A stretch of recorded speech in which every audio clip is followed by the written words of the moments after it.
प्रदेश की लोकसभा सीट साधने के लिए भाजपा हर संभव प्रयास कर रही है। उसी क्रम में आज जनपद में मुख्यमंत्री का आगमन हुआ, जिसमें जनपद को कुल 1895 करोड़ की 551 परियोजनाओं की सौगात मिली। इस दौरान जनपद के बीएसए ग्राउंड में आयोजित मुख्यमंत्री योगी ने पूर्ण योजनाओं का लोकार्पण और नई योजनाओं का बटन दबाकर शिलान्यास किया।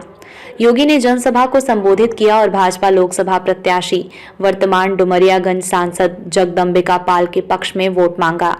योगी ने अपने संबोधन में पूर्ववर्ती सपा, बसपा व कांग्रेस सरकारों पर प्रहार करते हुए उत्तर प्रदेश को बीमारू राज्य बनाने का जिम्मेदार ठहराया।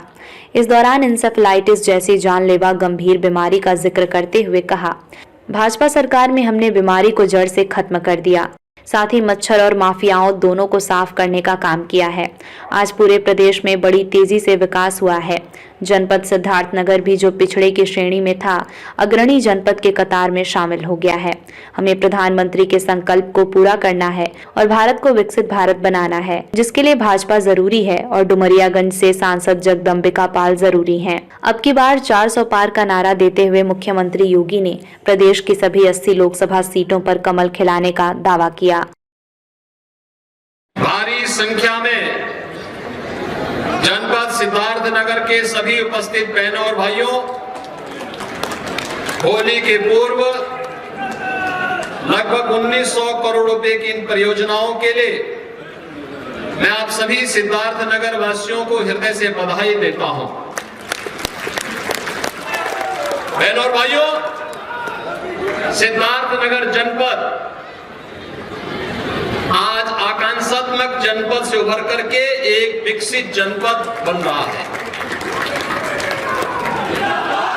आकांक्षात्मक जनपद यानी पिछड़ा जिला ये था ही इसलिए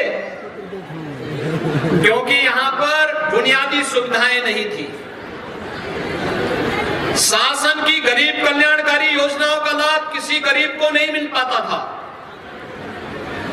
शिक्षा और स्वास्थ्य में पिछड़ा था, रोजगार नहीं था, कृषि और जल संसाधन की स्थिति अत्यंत खराब थी, उद्योग धंधे ना के बराबर थे और एक तरफ माफिया गरीब के हक को हड़पता था और दूसरी तरफ मच्छर यहां के नौजवानी को बचपन में ही निगल जाता था।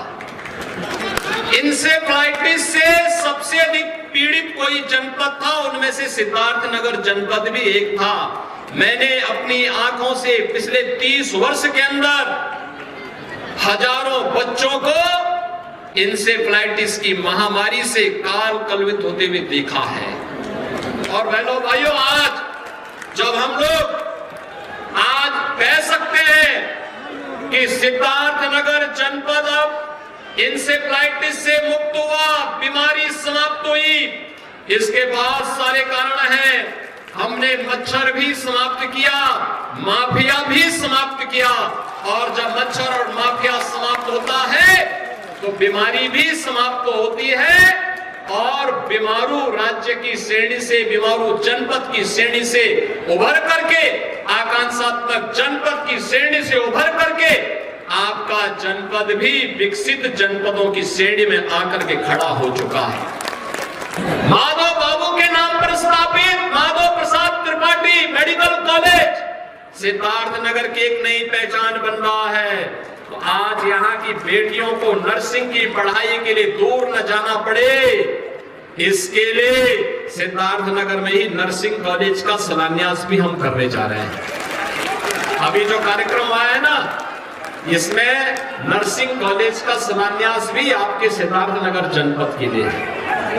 जिन गांवों में अब तक हर घर नल योजना से शुद्ध पेयजल नहीं पहुंचा है, उन गांवों के लिए पानी पहुंचाने के लिए, जल शुद्ध जल पहुंचाने के लिए, आरओ का पानी पहुंचाने के लिए भी हम लोग आज शिलान्यास कर रहे हैं। और जहां कनेक्टिविटी से नहीं जुड़ पाया, उन गांवों को कनेक्टिविटी के साथ जोड़ने के लिए आए हैं।